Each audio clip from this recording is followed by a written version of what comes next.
Şirvanda isə kişi keçmiş həyat yoldaşını azyaşlı uşaqlarının gözü qarşısında bıçaqlayıb.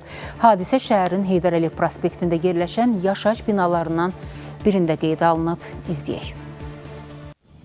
Uşaqların gözü qabağında olub, anasını da vurub itələyib, qonşular köməyə gəliblər, hamısı qadınlar olublar.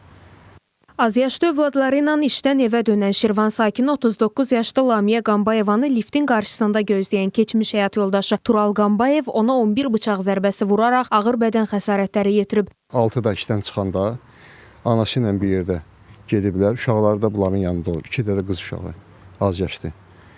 Liftdən çıxanda Tural liftin qabağında elə durub ki, çünki o bilirdi ki, Lamiyə gələn qapısının ağzında kamera var.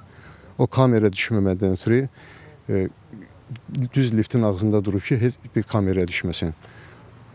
Birinci başlayıb 11 dənə bıçaq vurub, sonra da ki, başını divara çırpıb, təpi ilə yaraların hamısının üstündən vurub.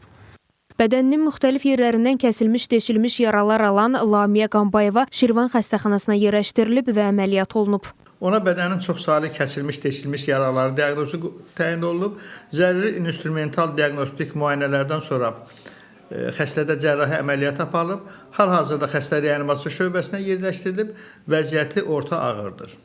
Şirvan şəhər prokurorluğundan verilən məlumata görə aparılan araşdırma zamanı Tural Qambayevin kəsici deşici alətlə xəsarətlər yetirməklə onu qəsdən öldürməyə cəhd etməsinə əsaslı şübhələr müəyyən edilib. Tural Qambayev hadisədən sonra sirkə turşusu içərək özünü öldürməyə cəhd edib. Hazırda xəstəxanada stasionar müalicəsi davam edir, vəziyyəti ağırdır. Faktla bağlı Cinayət Məcəlləsinin qəsdən adam öldürməyə cəhd maddəsi ilə cinayət işi başlanıb, ibtidai istintaq davam etdirilir. Qeyd edək ki, Lamiyə Qambayeva Şirvan şəhər mərkəzi xəstəxanası publik hüquqi şəxsin ictimaiyyətlə əlaqələr şöbəsinin rəhbəridir. Yaqub Mehdioğlu, Vüqar Qaliboğlu, Fidan Səfərspayiz xəbər, Şirvan.